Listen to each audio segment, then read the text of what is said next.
하나님께서 우리에게 주시는 말씀은 여호수아 9장 1절에서 15절입니다. 네, 우리 큰 목소리로 같이 읽겠습니다.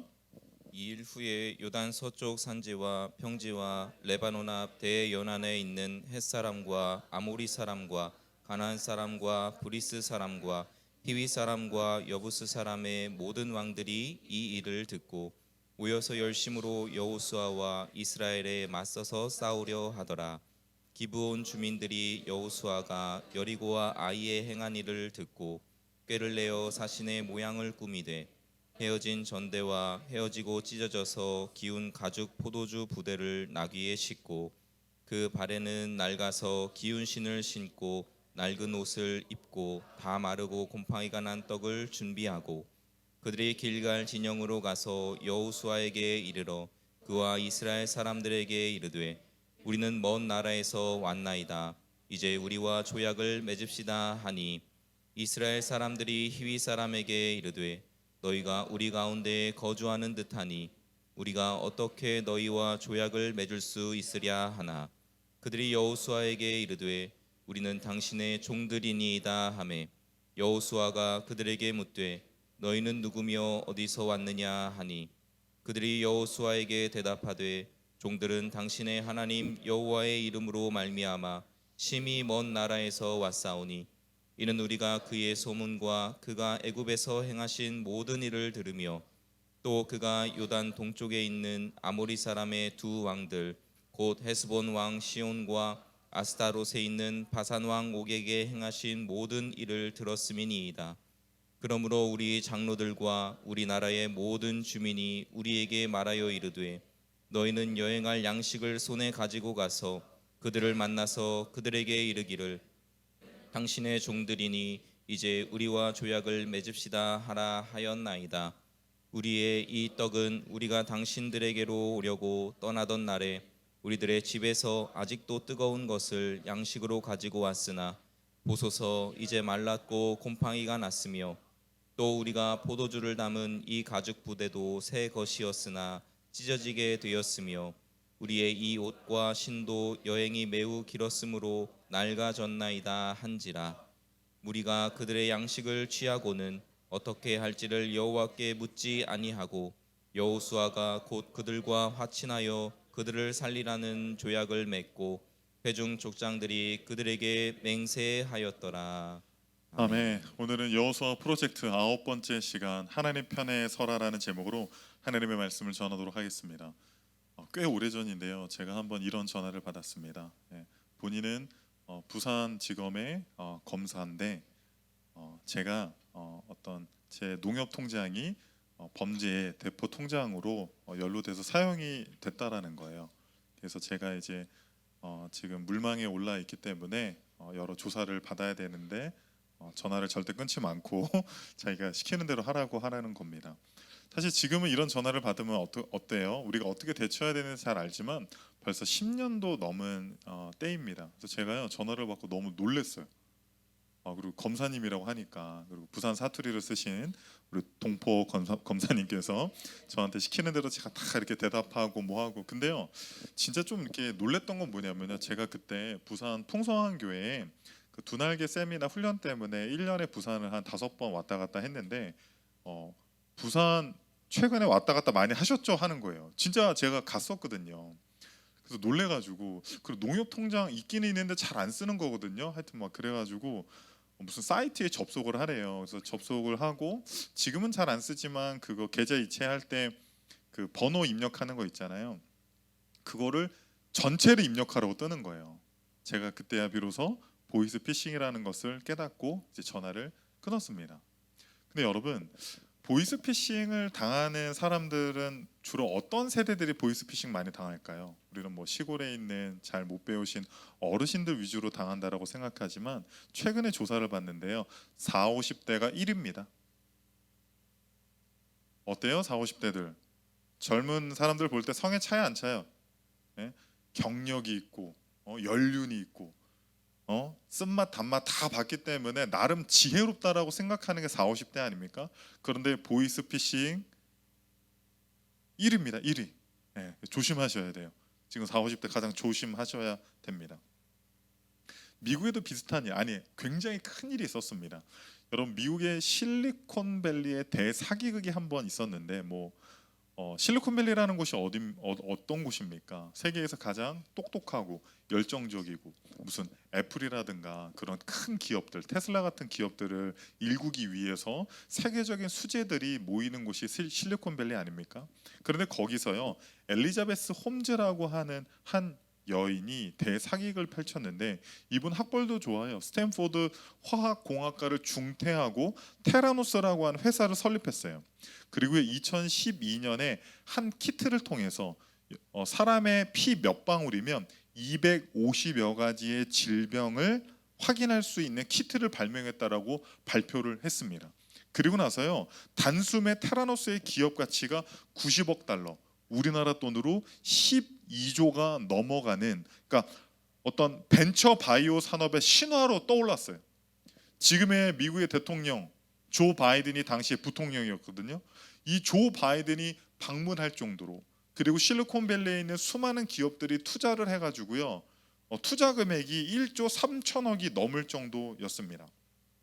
그런데 2015년에 이 엘리자베스 홈즈의 거짓말이 다 들통났어요. 그녀가 만들었다라고 하는 이 키트는요 중소기업에서 판매하는 키트를 약간 변형한 것이었고 그동안 발표했던 모든 조사는 전부 다 조작된 것이었습니다. 하루아침에 그 실리콘밸리의 어떤 정말 그 신화를 일구었던 엘리자베스 홈즈는 사기꾼이 되었고 11년 징역형에 처해지게 되었습니다. 저는 이 이야기를 들으면서 한 가지 좀 생각이 든 게 있었어요. 어떤 사람들이 사기를 당했어요? 배우지 못한 사람들, 농부들, 아무것도 모르는 사람들이 사기에 넘어간 것이 아니라 열정적이고 학벌도 좋고 실력이 있는 사람들이 전부 다 이 엘리자베스 홈즈의 거짓말에 속아 넘어갔다라는 거예요. 오늘 본문도 보면요 여호수아와 이스라엘이 기브온 족속의 속임수에 완벽하게 넘어가는 장면들을 우리는 볼 수가 있습니다.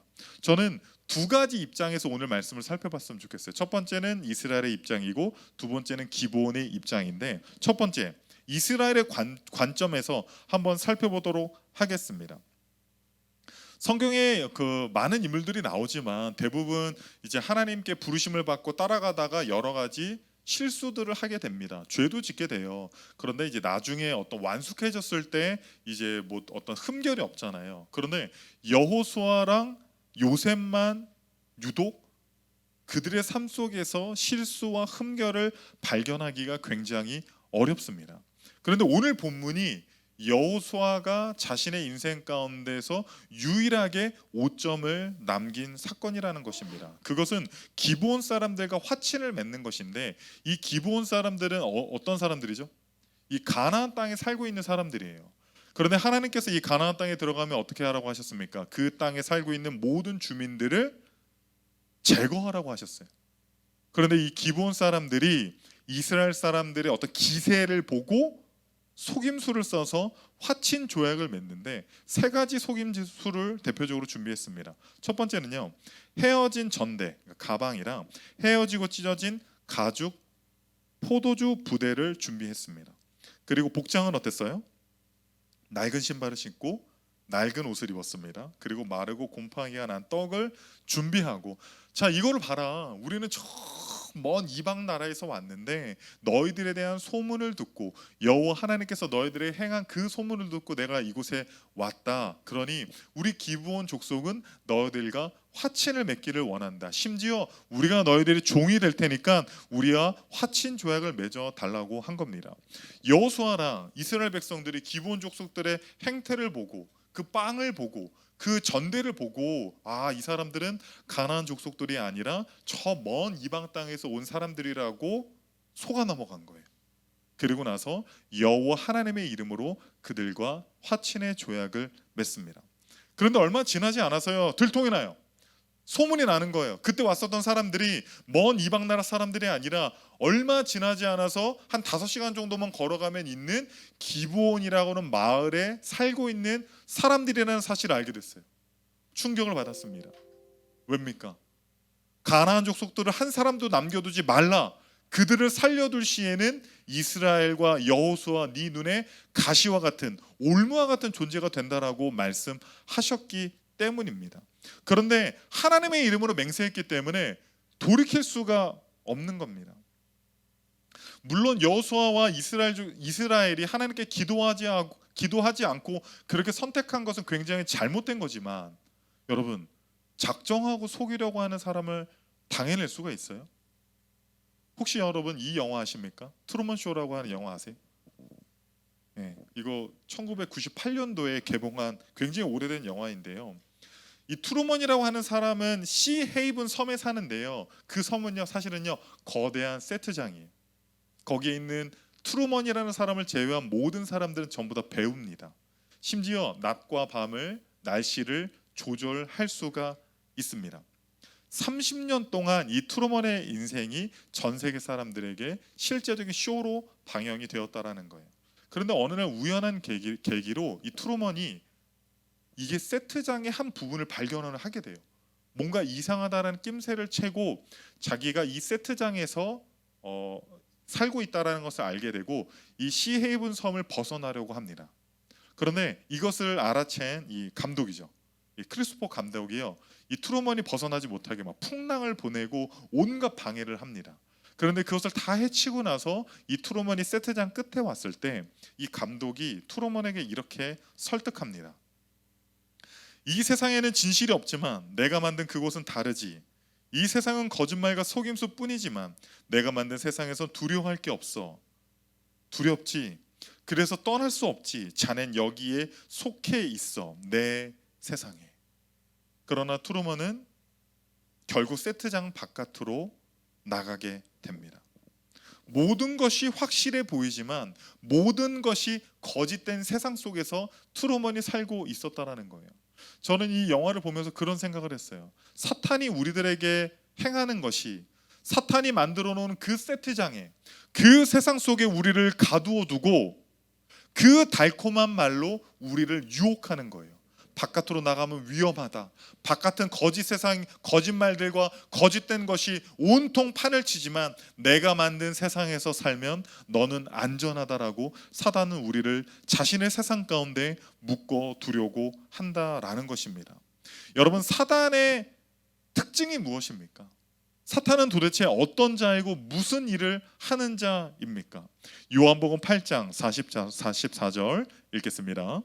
너희는 너희 아비 마귀에게서 났으니 너희 아비의 욕심을 너희도 행하고자 하느니라.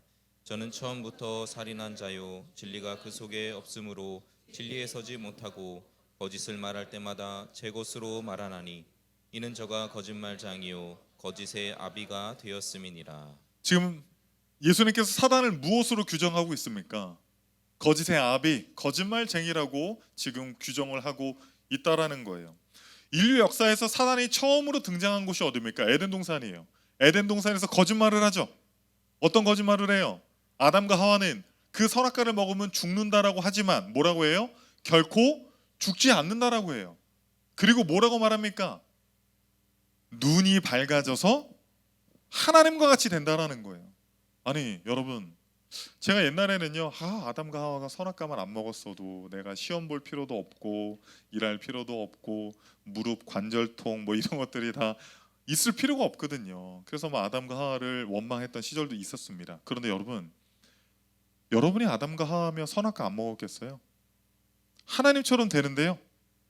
하나님처럼 된다는 게 뭐예요? 말씀으로 태양을 만들고 온 우주의 주권이 하나님께 있고 그 어떤 누구에게도 의지하지 않고 살아갈 수 있는 유일한 독립적인 존재가 하나님인데 하나님이 안 된다라는 거예요? 제가 한번 예를 들어볼게요. 이제 우리 찬익이가 이제 또 이제 시험 그 수능도 마치고 이제 또 내년이면 이제 대학을 입학하게 됩니다. 이제 대학을 갔는데요.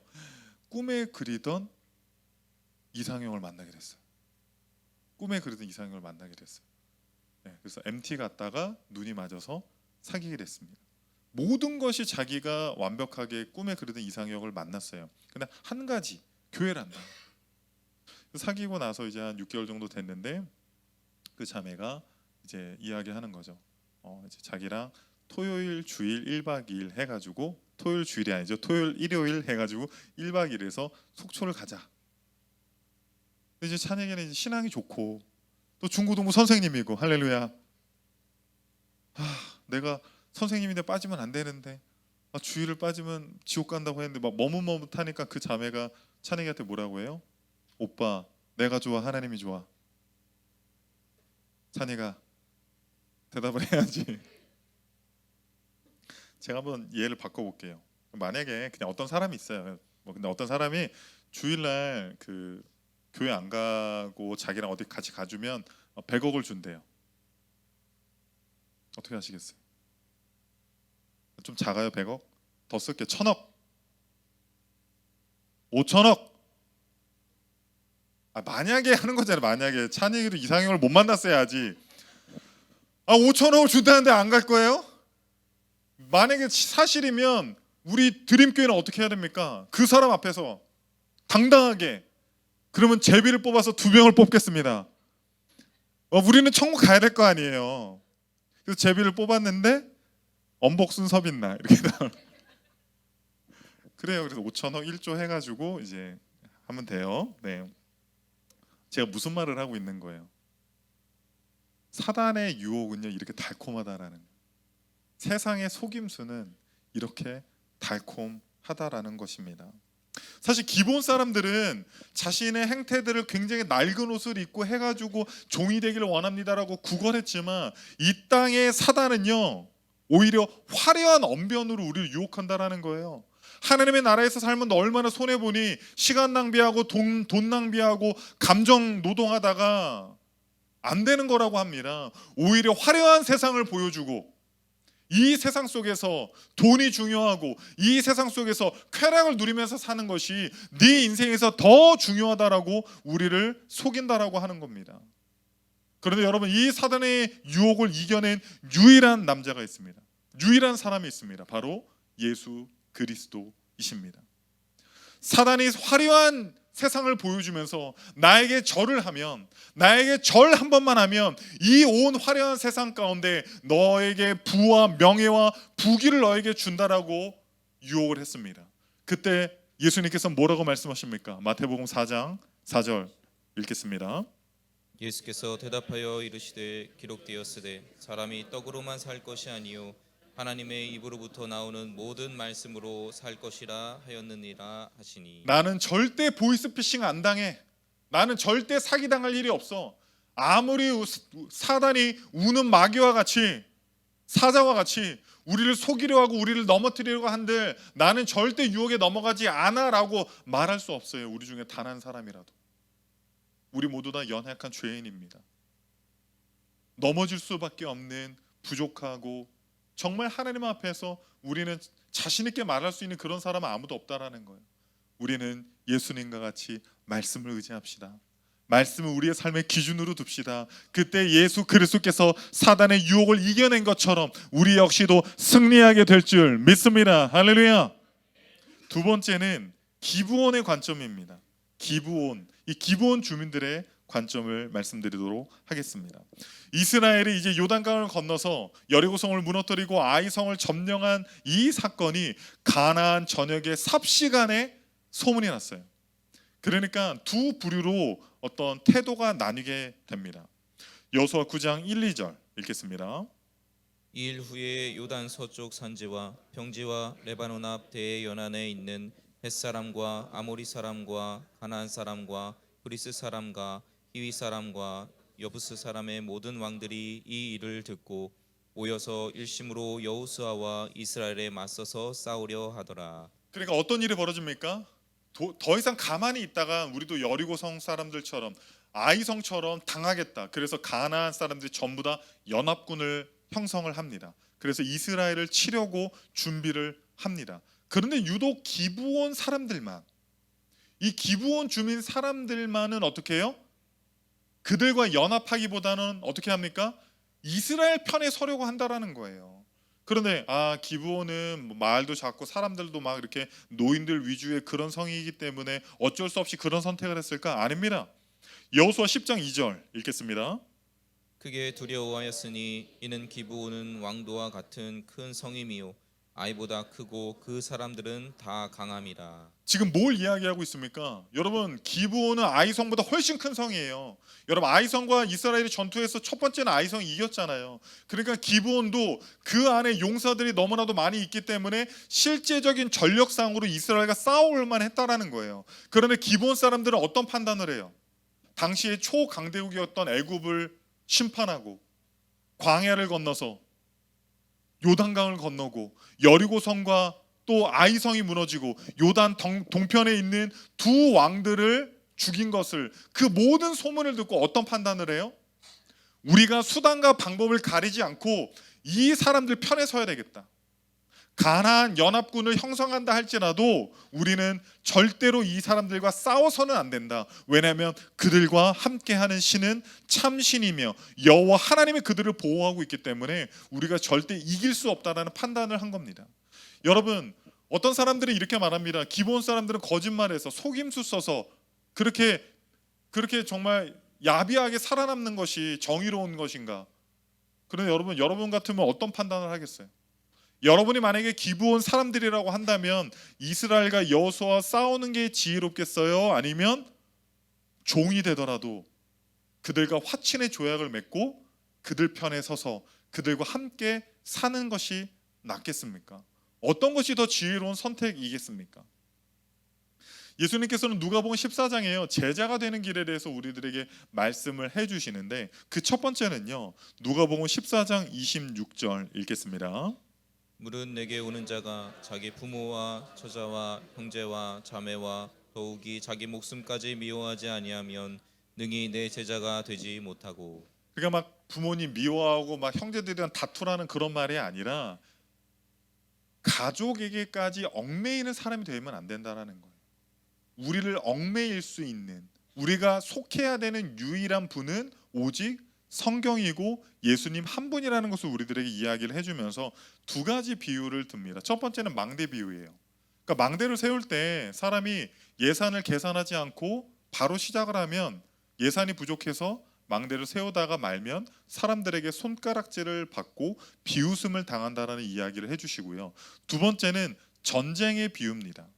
여러분이 한 나라의 왕이에요. 그런데 이웃 나라가 우리나라보다 더 크고 군사력도 강력합니다.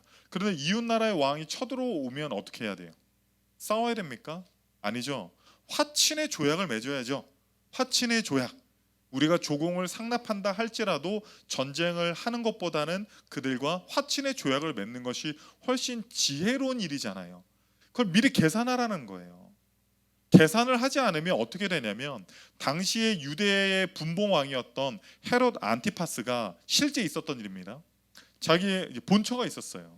그런데 자기 동생 와이프 헤로디아가 더 이쁜 거예요. 그래서 동생의 와이프 헤로디아랑 결혼을 하고 싶어가지고 본처랑 이혼을 하고 집으로 돌려보냅니다. 그런데 본처가요 보통 사람이 아니었어요. 아라비아 왕 아레타스의 딸이었습니다. 아버지가 딸이 이런 모욕을 받아서 왔어요. 어떻게 하겠습니까? 아레타스가 온 군대를 몰고 와서 유대 땅을 초토화시킵니다. 그 사건을 통해서 사람들이 전부 다 헤롯을 손가락질했어요. 바보 같다고. 그 동생의 그 부인이랑 결혼하기 위해서 이런 능멸을 당하느냐라고 헤롯을 손가락질했습니다. 예수님께서 이 말씀을 하실 때 이미 사람들은 그 헤롯과 아레타스의 어떤 그런 관계들에 대해서 생각을 하면서 어떤 일을 행동하고 결정하기 전에는 미리 완벽하게 철저히 계산을 하라고 하는 거예요. 그런데 제가 이 이야기를 할 때 이 이야기에 중심되는 게 뭐였어요?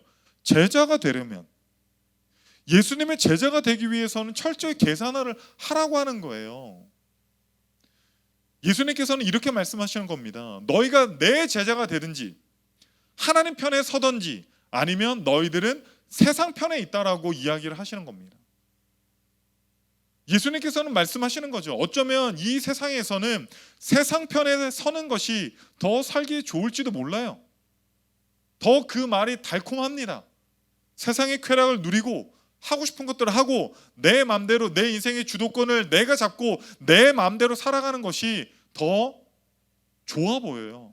훨씬 쉬워 보입니다. 그런데 여러분, 천년 만년 사실 수 있는 분들 계세요? 어떤 분이 그런 얘기 하더라고요. 우리가 100살까지 살더라도 대부분 80세 이후에는 20년 동안 병원 왔다 갔다 하다가 죽는 거라고. 그럼 여러분 한번 계산을 해보세요. 여러분의 나이에서 80까지 얼마나 남았는지 한번 계산을 해보세요. 적게 남은 사람은 10년도 안 남았어요. 많이 남아봤자 2, 30년밖에 안 남은 사람도 있고, 속히 그날이 온다라는 거예요. 우리가 이 세상에서 하나님께서 우리에게 주신 생명을 다하고 다한 이후에 하나님 나라에 갔을 때 너는 어느 편에 속했느냐?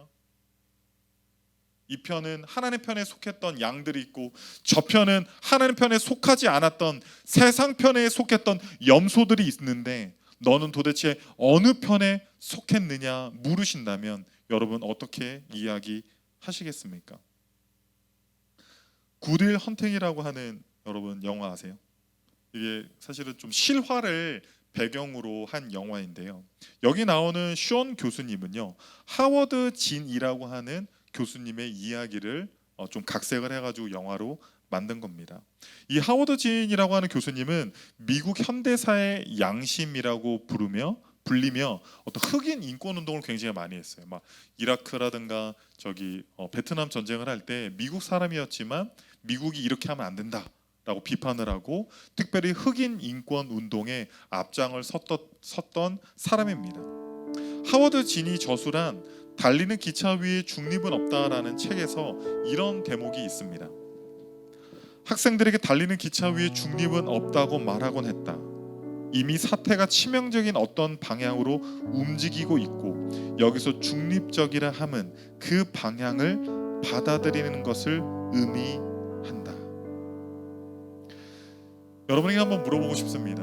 여러분은 하나님 편에 계세요? 아니면 세상 편에 계세요? 혹시 이렇게 말하는 분 있을 수 있어요. 저는 이렇게 주일이면 하나님 편에 좀 있다가 주중에는 세상 편에 있는 것 같습니다. 그런데 여러분, 하워드 진이 뭐라고 이야기해요? 중립은 없다는 거예요. 우리 여러분에게 이렇게 고백합시다. 하나님 편에 섭시다. 하나님 편에 섭시다. 우리가 사는 날 동안 하나님 편에 서는 저와 여러분이 되기를 소망합니다. 그때 하나님께서 우리 모두에게 승리를 주실 줄 믿습니다.